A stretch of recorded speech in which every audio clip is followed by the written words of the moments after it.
bateaux qu'il faut conserver parce que c'est l'histoire de la Marine nationale.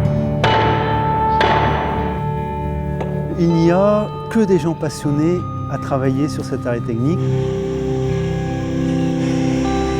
On navigue plus, mais c'est quand même très intéressant parce que ça permet vraiment de connaître à fond le bateau aussi.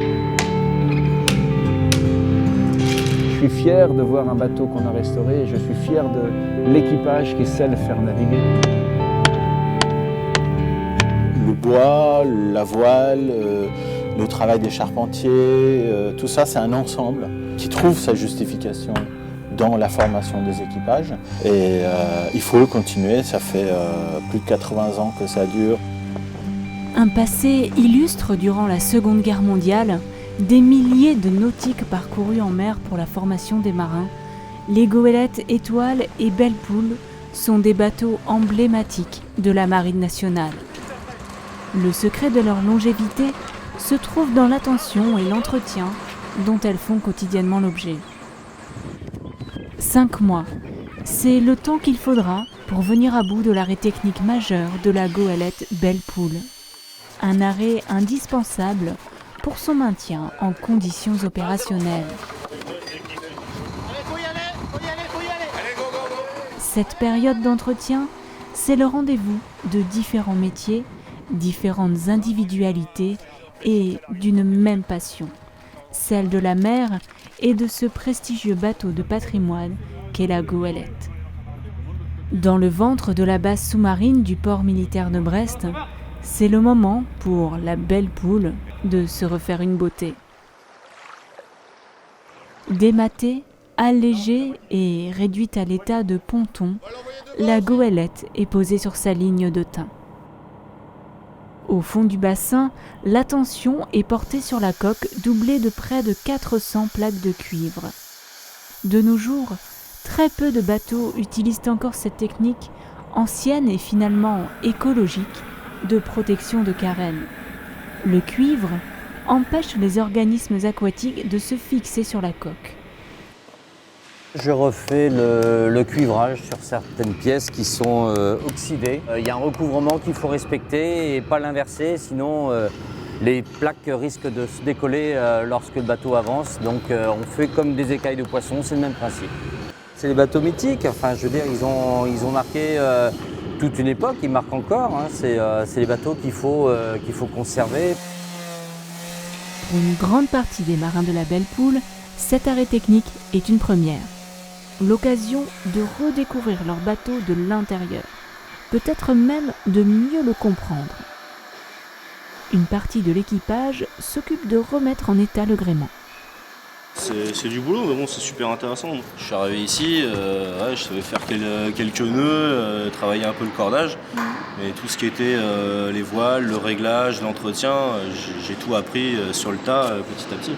J'ai réappris complètement mon métier, ça c'est sûr. Le planning est chargé et les réparations d'envergure s'enchaînent. L'intervention des charpentiers du GIP sur le Grand Mât est justifiée par la découverte d'une pourriture lors du dématage. Le reste de la mâture est remis en état par l'équipage de la goélette dans les ateliers de réparation et de construction navale Naftis. Le travail est long et rigoureux. Les mains du charpentier, tout comme celles du marin, sont animées d'une même passion. Je voulais vraiment aller sur ce type de bateau, quoi. Parce que quand on est petit, on voit les bateaux, c'est les bateaux de pirates, c'est les bateaux à voile, c'est voilà quoi. C'est ce qu'on s'imagine quand on est gamin.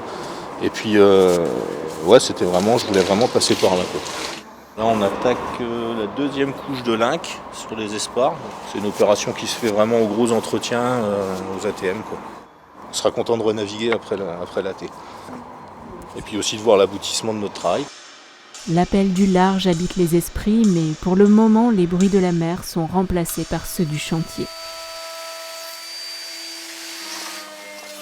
Après 40 ans, usé par le temps et les embruns, le roof passerelle est refait entièrement dans les ateliers du chantier du GIP, avec quelques améliorations sur l'ergonomie intérieure.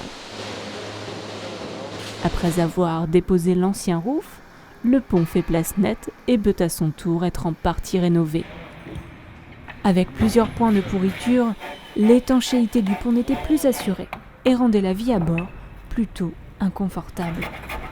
Comme nous, on changeait le roof passerelle, on a changé le pont dessous aussi.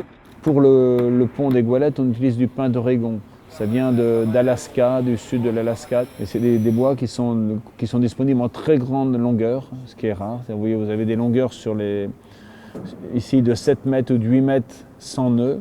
On cherche un résineux de qualité, poussé très lentement. C'est un bois qui est très durable, qui est résistant à l'abrasion du fait qu'il a un accroissement lent. Toute la coque est en chêne. C'est un bois de marine extraordinaire pour les bateaux de travail qu'on trouve de manière assez usuelle en France. Bon, on commence à avoir de la difficulté à trouver les vraies belles pièces, mais enfin bon, c'est un bois qui correspond très bien.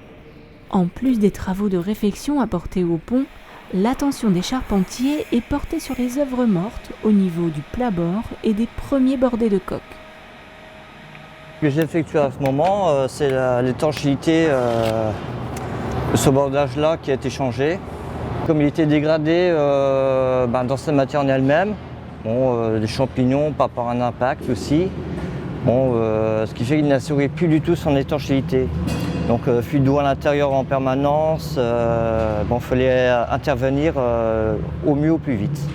Pour l'amour du bois, de la goélette et avec un grand souci du détail, les charpentiers du GIP mettent en œuvre des techniques que l'on pourrait croire oubliées. Moi, je suis très attaché aux goélettes. C'est des bateaux qui sont vraiment des bateaux du patrimoine, qui sont des bateaux de mer extraordinaires, avec une superbe ligne et toute une histoire de générations de marins qui ont été formés dessus. C'est des bateaux assez universels sur le monde maritime. Portés par l'esthétisme de la goélette, ces artisans ont des gestes d'artistes. Une cinquantaine de personnes avec des métiers différents gravitent autour de la belle. Certaines sont plutôt atypiques. Voir le bateau se faire démonter entièrement et voir les charpentiers travailler, voir les techniciens moteurs, œuvrer, tout ça c'est un régal pour les yeux d'un artiste. C'est un privilège qu'on m'a accordé de pouvoir suivre ce chantier et j'en profite. Chacun participe à sa manière à la mise en valeur du patrimoine maritime de la Marine nationale, pour que la goélette s'inscrive dans le temps. C'est l'objectif également du maître d'œuvre du chantier, Docteur Goélette comme on le surnomme parfois. En amont, il prépare l'ordonnance du bateau. Ce plan de maintenance définit à long terme les travaux effectués pendant les arrêts techniques. Au quotidien, il contrôle l'avancement des travaux, priorise les activités de chacun et gère les complications éventuelles. On se retrouve avec des matériaux ou des matériels qui sont pour certains d'origine et pour d'autres qui ont quand même quelques années. Chaque élément a une histoire, donc forcément il faut essayer de garder ce côté-là. Nous, notre rôle, c'est de les maintenir en état le plus longtemps possible, mais des fois il y a des limites. On a heureusement des moyens militaires qui peuvent nous refaire des pièces particulières sur modèle parce que souvent les fabricants de ces pièces-là n'existent plus. On est aussi sur des bateaux opérationnels. Ce ne sont pas des pièces de musée. Le bord voudrait certaines améliorations, mais étant sur des bateaux du patrimoine, voilà, il faut un garant et le rôle du SSF, c'est un peu ça au fait.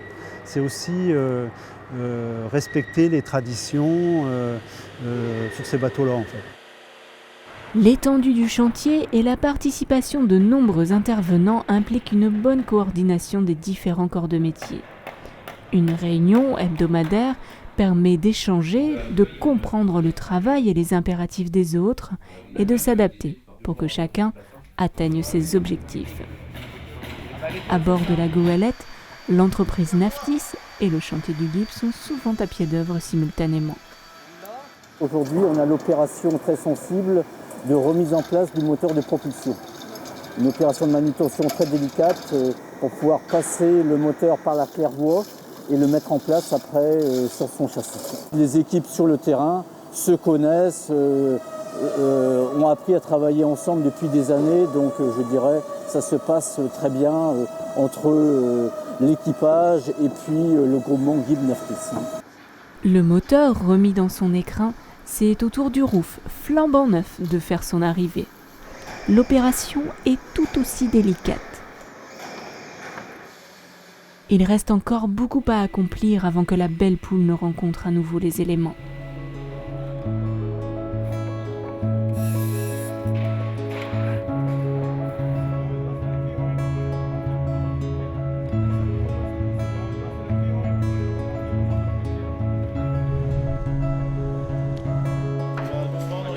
Il est temps pour la goélette de reprendre forme. Les espars sont fin prêts pour le matage. Le grand mât et la misaine sont remis en place de manière traditionnelle. Les mâts hauts sanglés sur leur mât de base. Et pour respecter les coutumes des gens de mer, on place une pièce de monnaie sous chaque mât. Pour éviter une pourriture bois sur bois, eh bien, le rôle des pièces aussi est là pour éviter le contact direct. Mais surtout pour porter chance, et on n'en doute pas à l'équipage. Et au mât. Amarré en Pinfeld, aux côtés de sa sœur jumelle, la cure de jouvence de la belle s'achève. L'heure est aux finitions. Solidaires, tous les acteurs de cette période d'entretien ont à cœur de toucher au but. La mise en place de la voilure et des essais en mer présage la fin de l'arrêt technique. La phase d'essai en mer, elle est essentielle avant de sortir de l'arrêt technique. Ça permet de valider les installations sur lesquelles on est intervenu, s'assurer que le bâtiment peut naviguer en toute sécurité. 5 mois sans aller sur l'eau, pour des marins, c'est très long. Donc c'est une grande satisfaction effectivement aujourd'hui d'une part de pouvoir reprendre son vrai métier, mais aussi de pouvoir montrer la goélette sous ses meilleurs aspects, retapée à neuf. L'équipage reprend enfin possession de son bateau. Et les habitudes de navigation reviennent vite. L'esprit d'équipage à bord des voiliers de la marine, c'est la clé de voûte du bateau. Toute la force de ces bâtiments réside là. Notre rôle de formation, c'est de transmettre ces premières valeurs. C'est le premier pas que franchissent les marins ici sur un bateau. C'est leur premier contact avec la vie embarquée. Donc toutes les valeurs que l'on transmet ici, ce sont des valeurs qui vont leur servir par la suite sur les autres bâtiments de la marine. Les bateaux en bois de la Marine nationale n'ont pas de date programmée de retrait du service actif. La belle poule a donc encore de beaux jours de mer devant elle. Accompagnée de ces passionnés qui continuent de faire vivre ces coques en bois, de hisser les voiles, de transmettre leur savoir, de naviguer.